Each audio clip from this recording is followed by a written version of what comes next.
Hey Star Trek fans, Dan Gunther here bringing you my review of the latest episode of Star Trek Discovery, Season 2, Episode 12, Through the Valley of Shadows. So first off, kind of immediate reactions to this episode. I feel like this episode is a bit of a return to form for Discovery. The last couple episodes, although I really did enjoy them, like I said in previous reviews, there are a few things that just kind of brought them down a little bit in my mind.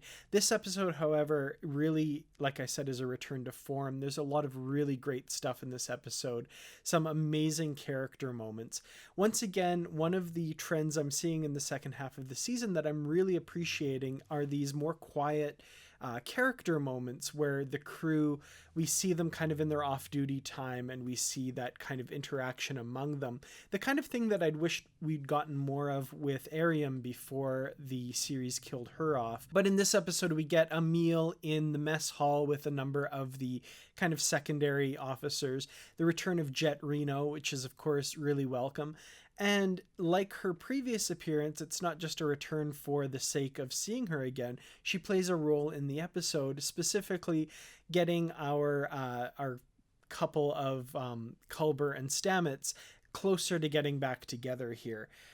Great scene in the mess hall with her, and then of course another great scene later in sickbay when she talks to Culber with her infamous hangnail. Also in that scene, a return of Linus, who I really enjoy, much more so in his later appearances than his first one where he sneezes on that guy.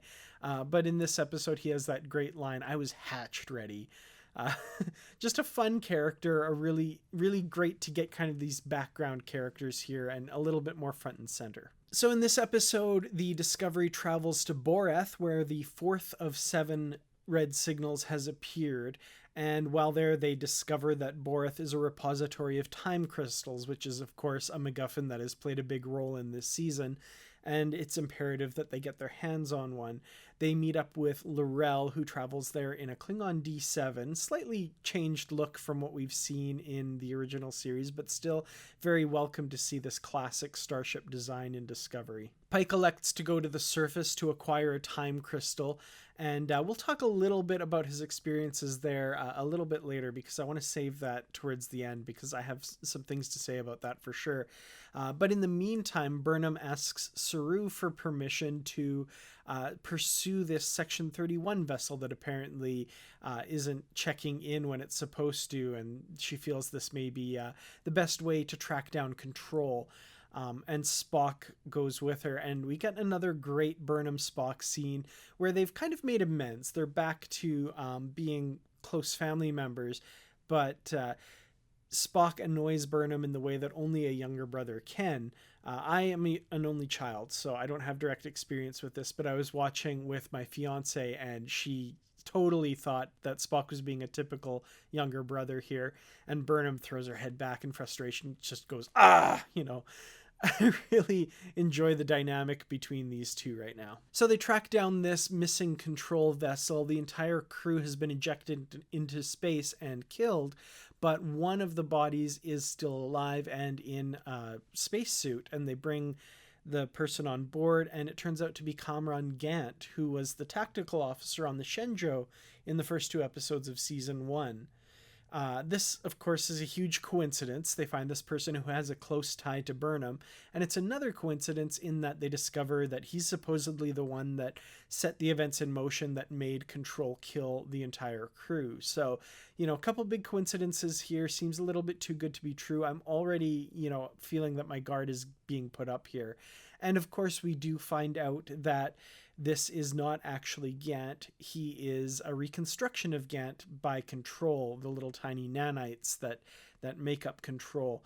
Now, in the previous episode, I was starting to lean towards thinking that the Borg might come into play here, that Control might be a precursor to the Borg. I wasn't sold on the theory, but I thought, there's a possibility. With this episode, I'm less convinced now. This does not feel like the Borg. I feel like they're going in a different direction. I think, like a lot of people out there, the lines like "struggle is pointless" and that sort of thing might have just been kind of an Easter egg, a bit of misdirection for the fans. I could absolutely be wrong. I have no problem with being wrong on that, but I don't think it's the Borg.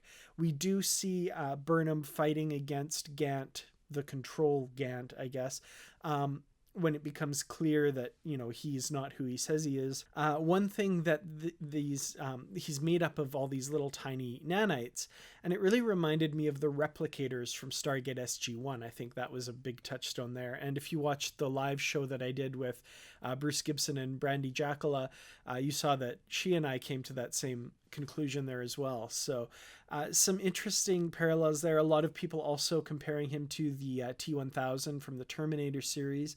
Definitely that feels very much like inspirations for this here. I'm really not digging the whole Control as the main enemy thing, and there are a few cliches here that bugged me. When Gant is discovered to be Control, all of a sudden he starts talking in this robotic voice, and it's just a little bit cliched, a little bit, wahaha, evil enemy thing here. But still, I'm curious to see where it goes. I feel like they could really do something interesting with it, and I really hope they do. As it stands right now, I'm not totally on board with it, but you never know. It could be they could pull something really interesting out. The most interesting part of the story to me, however, was Pike on Boreth, trying to acquire this time crystal. How to put into words how I feel about this story. Man, we all know as Star Trek fans where Pike's story is headed. It's hugely tragic. He, is horribly injured by Delta radiation, saving cadets on a training ship, a J-class starship. And we get to see that in this episode. He has to confront this experience, this flash forward basically, when he touches the time crystal. And he's told by the Klingon guarding them, the timekeeper, that if he takes the crystal, he cements that future and cannot escape it. But he can walk away and avoid that future. I don't know if he's being entirely truthful here, but the point is Pike believes it to be true, and he makes that choice. He sees that future and still makes that choice to go through with it. And that's incredible. Like, I know it's just a fictional character and all that sort of stuff, but it really proves what kind of man Pike is. And, I don't think a regular person would be able to go through with it. And he does make that choice to sacrifice his future for the galaxy. And I realize I'm getting like overly, melodramatic here, but I thought it was an incredible moment and really cements Pike as one of my all-time favorite captains in Star Trek. And the limited amount that we got with Pike in previous series with the Cage and the Menagerie, and to a limited extent in the Kelvin timeline, we've not had his character explored with the depth that we get in this season of Discovery. And Anson Mount just nails it when he sees the future version of himself and has that scream.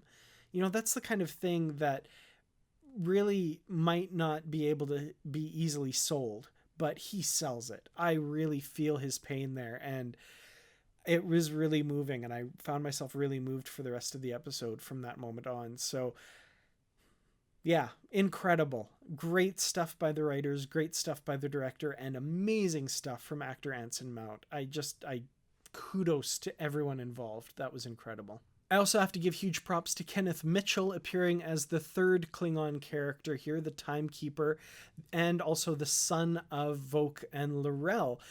Because of his work with the time crystals, supposedly, time doesn't move quite the same for him and for the other people that work with the time crystals on Boreth. And we meet him here as an adult.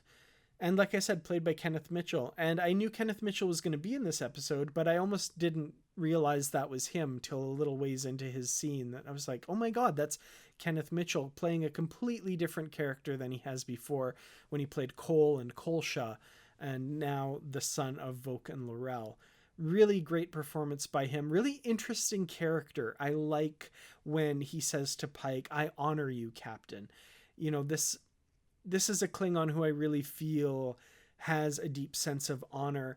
And I officially am going on record as saying I no longer think that this is the same character as the albino in Deep Space Nine who kills the firstborn sons of Korkang and Koloth.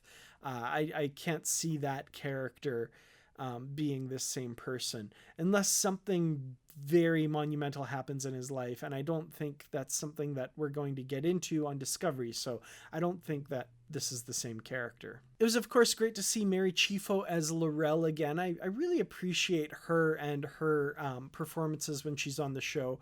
And some great closure between her and Ash Tyler, which was really nice to see. She realizes that, of course, Ash is no longer Voq, and Voq was the person that she was in love with and who was in love with her. And it seems pretty clear that they are intending Ash Tyler and Burnham to be together, as, you know, L'Rell realizes that he is in love with her and that there is no future between the two of them, both, you know, because he's a completely different person now, and also because it's a threat to her chancellorship, which is the reason why she convinced the High Council that he was dead and that their son was dead as well. So it's always nice to get those character moments, a little bit of closure. That was really appreciated. So next week, the episode ends with Pike seemingly about to set the Discovery's auto-destruct, calling up the Enterprise for an evacuation of the Discovery's crew, transfer of them over to the Enterprise.